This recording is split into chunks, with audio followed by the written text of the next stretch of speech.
নমস্কার। খবরদার কথা নয়। পেহেলগাঁওয়ের ঘটনা হয়ে গেল বেশ কিছুদিন। 22 তারিখের ঘটনা, পেহেলগাঁওয়ের বৈশারণ উপত্যকার সেই ঘটনা যেন আমরা ভুলতেই পারছি না। ভুলতে না পারার নানা রকম কারণ রয়েছে। কারণ এই প্রথম পর্যটকদের ওপর উগ্রপন্থীদের আক্রমণ ওই উপত্যকায় ঘটল। আমাদের বিস্মিত করেছে নানা কারণে। আমাদের এই মুহূর্তে ঘৃণা এবং লজ্জা কেন বলছি, আমাদের অনেক কিছু হয়তো করার ছিল, আমরা পারিনি। আর ঘৃণাটা হচ্ছে উগ্রপন্থীদের জন্য। যারাই তাদের এই কাজে লিপ্ত করেছে তাদের প্রতিও রইল ঘৃণা। খবরদার কথা নয় পক্ষ থেকে আজকে আমরা এই বিষয়ে অল্পক্ষণের জন্য আপনাদের কাছে এসেছি। আপনারা ভাববেন না কি ভয়ঙ্কর ঘটনা হয়তো নতুন করে ঘটে গিয়েছে তা নিয়েই আলোচনা করব, সেরকম না। কিন্তু 22 তারিখের ঘটনা অবশ্যই ভয়ঙ্কর। এই ঘটনাকে সামনে রেখেই আমরা পুরুষোত্তম রায়বর্মন রাজ্যের প্রখ্যাত আইনজীবী, তার সঙ্গে কিছুক্ষণ কথা বলবো। কারণ অনেক বিষয় তার কাছে জানতে হয় এবং তার বিশ্লেষণ আমাদের দারুণভাবে সহায়তা করে। পুরুষোত্তমটা সরাসরি যাই। এই যে আক্রমণ 22 তারিখের পেহেলগাঁওয়ের বৈশারণ উপত্যকার আক্রমণ, কতজন মারা গিয়েছে, সব মানুষের কাছে চলে এসেছে। এই ঘটনাটাকে ভারতের শান্তি সম্প্রীতির ওপর আঘাত বলে কি মনে করেন? অবশ্যই এই বর্বরচিত কাপুরুষোচিত হামলা যারা সংঘটিত করেছে, এবং এটা অনুমান করার যথেষ্ট কারণ আছে, জঙ্গি সন্ত্রাসবাদী গোষ্ঠী এবং নির্দিষ্ট করে বললে ইসলামিক জঙ্গি গোষ্ঠী এই হত্যাকাণ্ড সংঘটিত করেছে বলে ধারণা করা হচ্ছে।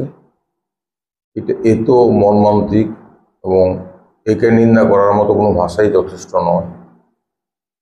নিরীহ পর্যটকদের উপর এই হামলা, এইভাবে 26 জন মানুষকে হত্যা করা এবং অন্যদের আহত করা, এটা সভ্যতার উপরই আঘাত। আমি বলবো মানবতার উপর আঘাত। এটা কোনো ধর্মর বিরুদ্ধে আঘাত নয়, এটা কোনো গোষ্ঠীর বিরুদ্ধে আঘাত নয়, এটা সমগ্র মানবতার বিরুদ্ধে আঘাত। আমাদের শান্তি সম্প্রীতি, আমাদের সৌভ্রাতৃত্বকে টার্গেট করে এই হত্যাকাণ্ড সংঘটিত করেছে জঙ্গি গোষ্ঠী, এবং এটা আমাদেরকে নাড়িয়ে দিয়েছে। স্বাভাবিকভাবে এর বিরুদ্ধে নিন্দার ঝড় উঠেছে এবং সর্বত্র শোক। আমরা গভীরভাবে শোকাহত, কারণ যাদের জীবন এভাবে চলে গেল তাদের স্মৃতির প্রতি আমরা যেমন শ্রদ্ধা নিবেদন করছি, পাশাপাশি আমরা স্বজন হারার ব্যথা অনুভব করছি। এটার একটা দিক। আর একটা দিক আমরা দেখলাম, আমি বলবো সমস্ত ঝড়ের মধ্যেও একটা রূপালী আলো থাকে, অন্ধকারের মধ্যেও আলোর রেখা দেখা যায়। আমরা কিন্তু একদিকে দেখছি এই কাশ্মীরের পহেলগামে এই হত্যাকাণ্ডের পর আমরা যেটা দেখলাম, নজিরবিহীনভাবে মানবতার পক্ষে মানুষের জন্য এগিয়ে এসেছে কাশ্মীরে। এবং যেখানে ঘটনা ঘটেছে সেখানকার সাধারণ মানুষ, এবং এই যে সাধারণ মানুষ এগিয়ে এসেছে, একজন তো ঘোড়ার সহিস, ঘোড়া চালক, সে নিজের জীবন দিয়েছে পর্যটকদের বাঁচানোর জন্য, এবং এই পর্যটকদের ঘটনাস্থল থেকে নিরাপদে সরিয়ে নেওয়ার জন্য গ্রামের মানুষ, এলাকার মানুষ, তারা পিছিয়ে করে তাদেরকে বয়ে নিয়ে এসেছে। এবং তারপর সমগ্র কাশ্মীর উপত্যকা যেভাবে শোকাহত হয়েছে, যেভাবে তারা দুঃখ প্রকাশ করছে, যেভাবে সব কাশ্মীরের সমস্ত অংশের মানুষ ধর্ম, বর্ণ, সম্প্রদায় নির্বিশেষে যেভাবে স্বজন হারার ব্যথা অনুভব করছে, যেভাবে তারা বলছে যে এটা শুধুমাত্র পর্যটকরা মারা গেছেন তা নয়, এটা আমাদের আত্মীয় মারা গেছেন, আমাদের ঘরের লোক মারা গেছেন, তারা আমাদের মেহমান, আমরা তাদেরকে রক্ষা করতে পারলাম না। যদি আমরা নিজেদের জান দিয়ে দিতে পারতাম এবং তাদেরকে রক্ষা করতে পারতাম, তাহলে আমরা অত্যন্ত আনন্দিত হতাম। এটা আমরা নিজেদের কাছে কৃতার্থ মনে করতাম। এবং সাধারণ মানুষ যেভাবে ঝাঁপিয়ে পড়েছে আপনারা দেখেছেন, এবং কাশ্মীরে এই ধরনের সর্বাত্মক বন আর গত 2 দশকে হয়নি। সমস্ত অংশের মানুষ, সমস্ত রাজনৈতিক দল, সমস্ত সামাজিক সংগঠন, সমস্ত ব্যবসায়িক সংগঠন এককাট্টা হয়ে প্রতিবাদ করেছে। এবং এই প্রতিবাদের মধ্য দিয়ে তারা বুঝিয়ে দিয়েছে যে সন্ত্রাসবাদীরা, জঙ্গি গোষ্ঠীগুলো যতই মানুষকে ধর্মের নামে ভাগ করার চেষ্টা করুক না কেন, যতই তারা আমাদের দেশে সাম্প্রদায়িক উত্তেজনা তৈরি করার জন্য যাদেরকে হত্যা করা হয়েছে তাদের অনেকে ধর্ম পরিচয় জিজ্ঞেস করেছে বলে অভিযোগ উঠেছে, এতে কিন্তু তারা সফল হবে না। কারণ কাশ্মীর উপত্যকার মানুষ দেখিয়ে দিয়েছে যারা মারা গেছে তাদের অধিকাংশ অন্য ধর্মের, কিন্তু তারা কিন্তু অন্য ধর্মের বলে তারা কিন্তু তাদের নিজের লোক বলে মনে করেছে এবং এই জন্য তারা কাঁদছে। আমি অবাক হয়ে দেখলাম, আমি যেটা আমাকে অত্যন্ত মানে এই অন্ধকারের মধ্যে আমাকে শক্তি জুগিয়েছে, কেরালার এক ভদ্রমহিলা, উনি বাবা সহ ছেলেদের নিয়ে, ছোট ছোট কোলে শিশুদের নিয়ে ওই দিন ঘটনাস্থলে ছিলেন, বৈশারণ উপত্যকা গিয়েছিলেন। বাবা গুলিতে মারা গেছে এবং সেই ভদ্রমহিলার মা ঘটনাস্থলে ছিলেন না, হোটেলে ছিলেন। 2টো বাচ্চা এবং ভদ্রমহিলা কোনো মতে প্রাণে বেঁচে এসেছেন। উনি, আমি হিন্দু পত্রিকা এবং ইন্ডিয়ান এক্সপ্রেস 2টো পত্রিকায় উনার সাক্ষাৎকার ভিত্তিক 2টো প্রতিবেদন করেছে। সেখানে সেই ভদ্রমহিলা বলেছেন, এবং এই প্রতিবেদনের শিরোনাম হচ্ছে I have lost my father in Kashmir but Kashmir has given me 2 brothers. এবং আমি প্রতিবেদনটা পড়ে আমার চোখে জল এসেছে যখন দেখলাম সেই ভদ্রমহিলা বলছে, এবং এই শোকের মধ্যে ভদ্রমহিলা স্তুতি বলছে, উগ্রপন্থীরা আমার বাবাকে খুন করে ফেলেছে। তখন আমি আমার 2টো বাচ্চাকে নিয়ে দৌড়ে পালিয়ে এসেছি। এবং ওই মুহূর্ত থেকে যতই অবধি আমি যে 2 দিন আমি কাশ্মীরে ছিলাম, 2জন ভাই আমার পাশে সবসময় ছিল। তারা আমাকে আগলে রেখেছে, আমাকে, আমার বাচ্চাদের। তারা সারাদিন সারা রাত আমার পাশে ছিল, হাসপাতালে ছিল, মর্গে ছিল, সর্বত্র ছিল। তাদের নাম সমীর এবং আমির। এবং উনি বলছেন, আমি বাবাকে হারিয়েছি, কাশ্মীর আমাকে 2জন ভাইকে দিয়েছে। এটা কিন্তু কত বড় কথা। এবং আমি বলবো যে উগ্রপন্থীরা তাদের প্রয়াস কিন্তু কাশ্মীরের মানুষ ভেস্তে দিয়েছে। আমি আরেক কাগজে বললাম যে কাশ্মীরের একজন ডাক্তার, ভদ্রমহিলা, নাম ধর্মে মুসলিম, সেটা বড় কথা নয়, সেই ডাক্তার যে কাশ্মীরের বড় হাসপাতালের ডাক্তার, উনি অ্যানেস্থেসিওলজিস্ট, মানে যারা করেছে গিয়ে, উনি 3 দিন মহিলা ডাক্তার 3 দিন বাড়ি যাননি, 3 দিন একটানা ডিউটি করেছেন। শুধু উনি নন, ওনার সমস্ত ডাক্তাররা, নার্সরা, সেবাকর্মীরা 3 দিন একটানা ডিউটি করেছেন। আরেকটা দিক, অটো চালকরা, তারা বিনে পয়সায় তাদেরকে সমস্ত বলছে আমরা আমাদের বিনা পয়সায়, এবং তারা বলছেন আপনারা কোনো টাকা পয়সা খরচ করতে, এবং তারা লজ্জিত, তারা শোকগ্রস্ত, তারা শোকাহত, এবং তারা তাদের পাশে যেভাবে দাঁড়িয়েছে, যেভাবে সমগ্র কাশ্মীর এই ঘটনায় শোকে উদ্বেল হয়ে সংহতি, সহমর্মিতা প্রকাশ করেছে, এর চাইতে বড় প্রাপ্তি হয় না। এটাই বলবো যে ভবিষ্যতে রূপলি রেখা, এই অন্ধকারের মধ্যে আলোর রেখা হচ্ছে এই ঘটনা। আরো অনেক অসংখ্য উদাহরণ আছে যেখানে সাধারণ মানুষ তার সে চিন্তা করেনি যারা মারা গেছেন তারা কোন জাত, কোন ধর্ম। সে মনে করেছে মানুষ মারা গেছে, তারা আমার অতিথি, তাদের পাশে আমার দাঁড়ানো কর্তব্য। আমার ঘরের স্বজন মারা গেছে, আমি স্বজন ব্যথায় ব্যথিত, আমি তাদের পাশে আছি। এটা কিন্তু যারা প্রয়োজন হারিয়েছে তাদের কিন্তু শোকের বোঝা টাকা লাঘব করতে সাহায্য করে এই উদাহরণগুলো, ঘটনাগুলো। এটা হচ্ছে, আমি কতগুলো দৃষ্টান্ত দিলাম কাশ্মীরের ঘটনা নিয়ে। আমি এগুলো কেন বলছি, যারা এগুলো করেছে তাদের লক্ষ্য কিন্তু কোনো নির্দিষ্ট ধর্মের মানুষ নয়। তাদের আসল লক্ষ্য হচ্ছে ভারতবর্ষকে দুর্বল করা, আমাদের দেশের যে বিভিন্ন অংশের মানুষের মিল বন্ধুত্ব ভ্রাতৃত্ব এটাকে ভেঙে চুরমার করে ভারতকে দুর্বল করে ভারতকে বিপন্ন করা, এটা যদি আমরা বুঝি তাহলে আমরা কিন্তু আততায়ীদের ভাষায় আমরা কথা বলতে পারি না। আমরা যদি আততায়ীদের মতো জঙ্গি গোষ্ঠীর মতো আমরাও ধর্ম নিয়ে চিৎকার করি, আমরাও একে কেন্দ্র করে এক সংখ্যালঘু সম্প্রদায়ের মানুষের বিরুদ্ধে বিদ্বেষ রটানোর চেষ্টা করি, বিদ্বেষ সৃষ্টি করার চেষ্টা করি, তাহলে কিন্তু আমরা ওই সন্ত্রাসবাদীদের হাত শক্ত করলাম, সন্ত্রাসবাদীদের ফাঁদে পা দিলাম। এটা আমাদের সতর্ক থাকতে হবে। কিন্তু আমরা লক্ষ্য করছি এই ঘটনাকে কেন্দ্র করে একদল লোক আমাদের দেশে খুব পরিকল্পিতভাবে ঘোলা জলে মাছ শিকার করার চেষ্টা করছে। তারা কুম্ভীরাস্ত্র কাটছে, কুম্ভীরাস্ত্র ফেলছে। তারা কিন্তু একে কেন্দ্র করে সমাজ মাধ্যমে, বিভিন্ন সামাজিক মাধ্যমে একটানা ঘৃণা প্রচার করছে। এবং একটা কথা মনে রাখতে হবে, এই যে সন্ত্রাসবাদীরা করেছে, কতিপয় সন্ত্রাসবাদী কিন্তু তাদের মদতদাতা পাকিস্তান আছে বলে আমরা মনে করছি। পাকিস্তান এই সন্ত্রাসবাদের পেছনে পাকিস্তানের হাত আছে। তারা কিন্তু সংখ্যাগরিষ্ঠ মুসলিম ধর্মাবলম্বী মানুষকে প্রতিনিধিত্ব করে না। তারা কিন্তু কাশ্মীরের বড় শত্রু।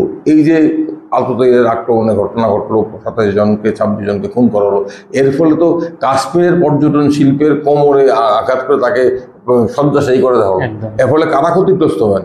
কাশ্মীরের সাধারণ মানুষ ক্ষতিগ্রস্ত হবেন, কাশ্মীরের আম জনতা ক্ষতিগ্রস্ত হবেন, কাশ্মীর রাজ্যের মানুষ ক্ষতিগ্রস্ত হবেন। তাহলে এই তারা কিন্তু সমগ্র ইসলামের প্রতিনিধিত্ব করে না। একটা জিনিস আমাদের খেয়াল রাখতে হবে, আমরা 26 জন পর্যটক মারা গেছে, আমরা স্বাভাবিকই ব্যথিত। এত বড় ঘটনা আমাদেরকে শোকবিহ্বল করেছে। কিন্তু আমরা যদি গত 20-25 বছরে কাশ্মীরের সন্ত্রাসবাদের ইতিহাসটা দেখি, আমরা দেখব যে এই সন্ত্রাসবাদীর হাতে, জঙ্গি গোষ্ঠীগুলোর হাতে কাশ্মীরের অসংখ্য মানুষ, হিন্দু পণ্ডিতরা যেমন মারা গেছেন, ঠিক তেমনি ইসলামে বিশ্বাসী অসংখ্য মানুষ মারা গেছেন। তাদেরকে খুন করা হয়েছে, কারণ জঙ্গিবাদ, সন্ত্রাসবাদ কাউকে ছেড়ে কথা বলে না। তারা ধর্ম, তাদের ইসলামের উপরে কোনো দরদ নেই। তারা ইসলামকে ব্যবহার করে তারা সন্ত্রাস তৈরি করে। তারা ইসলামের প্রতিনিধিত্ব তারা করে না। যদি করতো, কাশ্মীরে গত 20-25 বছরে কয়েক হাজার মুসলমান মানে ইসলাম ধর্মাবলম্বীকে মারা হতো না। কেন মারা হয়েছিল? কারণ তারা শান্তির পক্ষে ছিল, তারা সন্ত্রাসবাদকে মদত দেন। যেমন একটা উদাহরণ দেয়, ইউসুফ তারাগামী, সবাই আমরা নামটা জানি, সিপিআইএম বিধায়ক কুলগামের। ওনার পরিবারের 7 জনকে, বৃহৎ পরিবারের 7 জনকে খুন করেছে। কেন? ইউসুফ কুলগামী কাশ্মীরে দাঁড়িয়ে, কাশ্মীর উপত্যকায় দাঁড়িয়ে সন্ত্রাসবাদের বিরুদ্ধে, পাকিস্তানের মদতপুষ্ট সন্ত্রাসবাদের বিরুদ্ধে কত দুর্দশা সক্রিয়। শুধুমাত্র ইউসুফ তারিগামী উদাহরণ, অসংখ্য উদাহরণ আছে। ঠিক এই জায়গায় আপনি একটা জায়গায় বলেছেন, এই যে বিদ্বেষমূলক কথাবার্তা অনেকে বলছেন, সেই ক্ষেত্রে একটা জায়গায় আমাদের যে মিডিয়া গোষ্ঠী আছে, আমরা যারা গণমাধ্যমে কাজ করছি, গণমাধ্যমকে কি এই বিষয়ে আরো বেশি যত্নবান হওয়া উচিত নয়? আমাদের বৃহৎ মিডিয়ার একটা বড় অংশ অত্যন্ত দায়িত্বজ্ঞানহীন আচরণ করছে। তারা ঘৃণা ভাষণ ছড়াচ্ছে। তারা এই সন্ত্রাসবাদীদের সংগঠিত মর্মান্তিক হত্যাকাণ্ডকে কেন্দ্র করে তারা ধর্মনিরপেক্ষতার বিরুদ্ধে আক্রমণ করছে। তারা সেকুলারিজমের বিরুদ্ধে কথা বলছে। আমি একটা রিপাবলিক টিভি কলকাতা সেই প্রচারক চিৎকার করে বলছে, সেকুলারিস্ট যারা ধর্মনিরপেক্ষ তারা দেশ ছেড়ে চলে যাও। আমি তো অবাক, এতে তো কথা বলতে পারে কেউ? এ তো পাগল না ছাগল, আমি কি বলবো? সংবিধান আমাদের সংবিধান ধর্মনিরপেক্ষ। আমরা ধর্মনিরপেক্ষ হওয়া প্রত্যেকটা ভারতীয় জাতীয় কর্তব্য, নাগরিক কর্তব্য। সংবিধান 51 ধারায় বলা হয়েছে, যারা এই কথা বলে তাদের বিরুদ্ধে তো দেশ বিরোধিতার অভিযোগ আনা প্রয়োজন। তাদের তো এই দেশে থাকার অধিকার নেই। এই দেশে থাকতে গেলে সংবিধানকে মান্যতা দিয়ে থাকতে হবে। কি অদ্ভুত কথা! এই সুরে বক্তব্য রাখা কিন্তু ওই কাশ্মীরে পহেলগামে অজ্ঞাত পরিচয় সন্ত্রাসবাদী কিংবা জঙ্গি গোষ্ঠী সদস্যদেরকে ইকোসিস্টেম, জঙ্গি গোষ্ঠী সদস্যরা সেখানে খুন করেছে 26 জনকে। উদ্দেশ্য ভারতবর্ষকে, ধর্মনিরপেক্ষ ভারতবর্ষকে ভেঙে চৌচির করে দাও।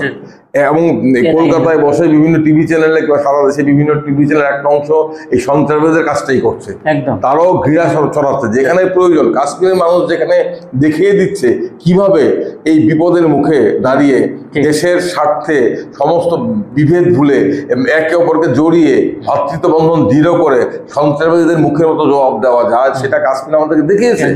এবং সেটাকে অনুসরণ না করে তারা সেকুলারিস্টদের ব্যঙ্গ করছে, কি চিৎকার করছে পাগলের মতো, উদ্ভট চিৎকার। ছাগল না পাগল তো বলা মুশকিল, এ তো উদ্দেশ্য প্রণোদিত পাগল, গান্ডে পিন্ডে খাচ্ছে। এই ধরনের লোকদের দেখলে আমার করোনা হয়। একদম তাদেরকে অধিকার দিল, তাদেরকে তো এই ধরনের টিভি চ্যানেলগুলো বয়কট করা উচিত। এরা তো দেশের সাথে কাজ করছে না, ওরা তো আমাদের দেশের সংবিধান মেনে কাজ করছে না, ওরা ঘৃণাভাষণ, হেট স্পিচ। হেট স্পিচ অত্যন্ত নিন্দনীয়, জঘন্য, ফৌজদারি অপরাধ, সুপ্রিম কোর্ট বলেছে। একদম ফৌজদারি মামলা। আমরা দেখছি সামাজিক মাধ্যমে কিছু কিছু লোক, অত্যন্ত কুরুচিপূর্ণ লোক, যারা না জানে ইতিহাস, না জানে ভূগোল, যাদের মাথাটা সন্ত্রাসবাদীদের মতোই, যাদের মগজটাকে পচে গেছে, তারা বিবেক রহিত, কাণ্ডজ্ঞান বর্জিত, তারা একে কেন্দ্র করে সংখ্যালঘু বিদ্বেষ তৈরি করার চেষ্টা করছে। সমস্ত সংখ্যালঘু মানুষদের এই ঘটনার জন্য দায়ী করছে। এই কোনো ঘটনা নাকি? আমি ধরুন আমার তো ব্যক্তিগত কোনো ধর্ম নেই, আপনি হিন্দু, তো আপনার একজন আত্মদায়ী ঘটনাচক্র হিন্দু, তার জন্য আপনি দায়িত্ব নেবেন?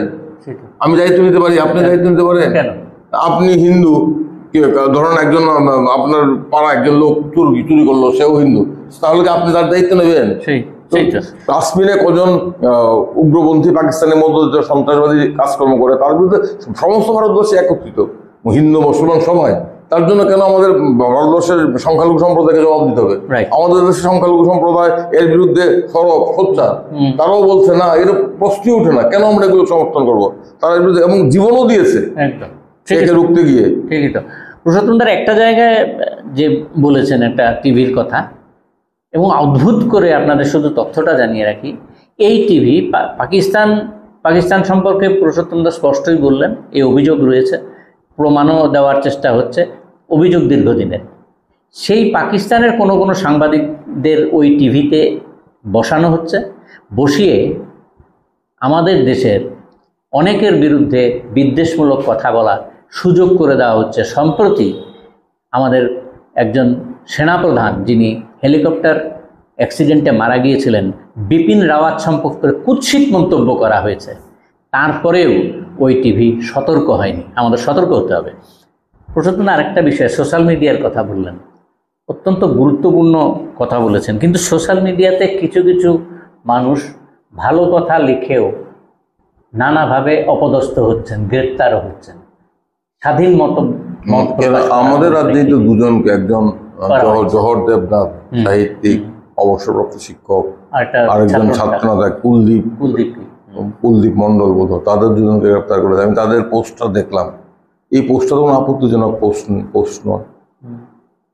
আরেকজন আপত্তিজনক পোস্ট করে এই পোস্টের জন্য যে মত প্রকাশের অধিকার আছে। কোনো একটা ঘটনা ঘটলে, ধরুন আমার বাড়িতে একটা ঘটনা ঘটলো, আমি পরিবারের অভিভাবককে প্রশ্ন করতে পারি না যে আপনি কি করছিলেন, আপনি থাকতে এটা কেন ঘটনা ঘটলো, আপনি কেন আমাদের রক্ষা করতে পারলেন না? এটা আমরা পরিবারের মধ্যে প্রশ্ন করি না? পরিবারে যখন একটা বিপর্যয় হয়, একটা দুর্ঘটনা ঘটে, আমরা যখন আলোচনা করি, আমরা অনেক সময় উত্তেজনার মুহূর্তে কিংবা শোকে উদ্বেল হয়ে আমরা তো আমাদের অভিভাবককে প্রশ্ন করি, আপনি থাকতে এটা কেন হলো? এই প্রশ্ন করার তো লেজিটিমেট রাইট আছে। এটা আমার ভেতরের ইমোশনের বহিঃপ্রকাশ, একদম, এটা আমি করতেই পারি। এবং আমি দেশের প্রধানকে প্রশ্ন করতে পারি কেন এটা হলো। আমি যদি ঈশ্বরকে বিশ্বাস করি, আমি ঈশ্বরকে প্রশ্ন করি, প্রভু তুমি কেন এটা করলে? না, উনি তাহলে কাকে প্রশ্নটা করবেন? আরে যে বিশ্বাসী, তার ঈশ্বরের সাথে সম্পর্কটা কি? বিশ্বাসীর সাথে তার প্রভু কিংবা ঈশ্বরের সম্পর্ক, এখানে তাকে প্রশ্ন করা যায়, তার কাছে মনের আবেগ প্রকাশ করা যায়। কারণ আমি তো বিশ্বাস করছি, যে বিশ্বাসী, আমি যদি ঈশ্বর বিশ্বাস করি, আমি একটা ঘটনা ঘটলো, আমি বলতে পারি না প্রভু তুমি থাকতে এটা কেন ঘটনা, তুমি কি করছিলে? আমি তোমার এত আস্থা রাখছি, তুমি কেন তার উপর এটা ঘটলে?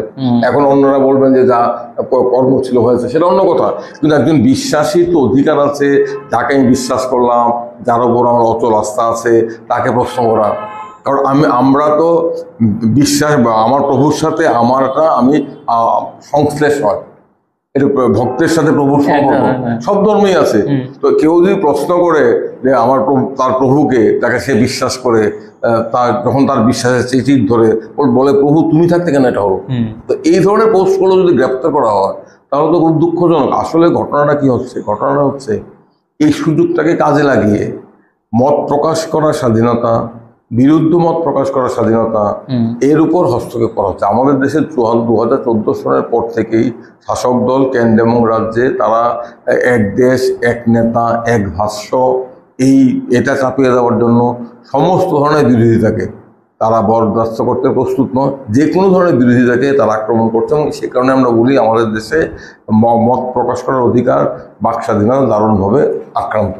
এবং এই পহেলগামের মর্মান্তিক নারকীয় হত্যাকাণ্ডের সুযোগ নিয়ে অত্যন্ত সুকৌশলে বলবো, অত্যন্ত প্রকাশ্যভাবে এই মত প্রকাশের অধিকার উপর কটূক্তি ধরার চেষ্টা করা হচ্ছে।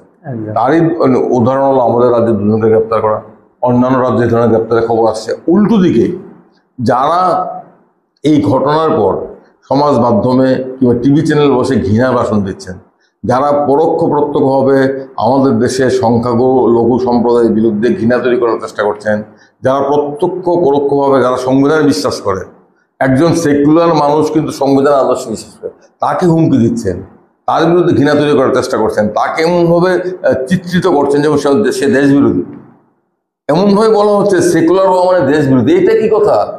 ছুরিও দেখানো হচ্ছে। সেকুলার হওয়া তো সমস্ত প্রত্যেকটা মানুষের দেশপ্রেমিক দায়িত্ব। পাকিস্তানপন্থী জঙ্গি গোষ্ঠী চায় ভারতবর্ষকে পাকিস্তানে করার জন্য।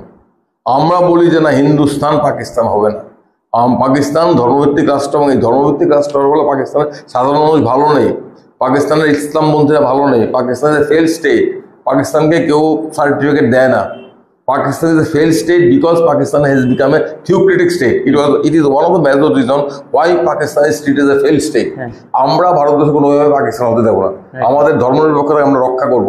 এবং জঙ্গিরা চাইছে এই ধরনের হত্যাকাণ্ড তৈরি করে আমাদের সংবিধানকে দুর্বল করার জন্য, আমাদের মধ্যে বিভেদের বীজ ঢুকিয়ে দিয়ে আমাদেরকে ভ্রাতৃত্ব বন্ধনকে চর্চিত করার জন্য।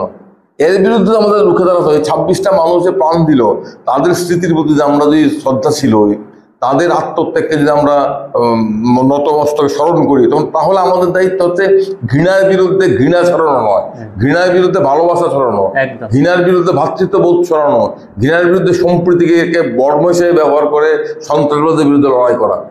এটা যারা করছেন না, তারা তো অপরাধ করছেন, তাদের বিরুদ্ধে ব্যবস্থা নেওয়া দরকার। তারা ঘৃণা ভাষণ ছড়াচ্ছেন, কিন্তু অদ্ভুতভাবে আমরা লক্ষ্য করছি এই ঘৃণা ভাষণকে বিরুদ্ধে কোনো ব্যবস্থা নেওয়া হচ্ছে না। আমাদের সুপ্রিম কোর্ট কিন্তু বলেছে hate speech is a cognizable criminal offense, and it is the duty of the state government to take proactive action against all sort of hate speech. Supreme কোর্টের নির্দেশ আছে, পুলিশকে শতপ্রণোদিতভাবে মামলা করতে হবে। আজকে সমাজ মাধ্যমে যে সমস্ত পোস্ট আমরা দেখছি, একটা বড় অংশ হচ্ছে হেট স্পিচ।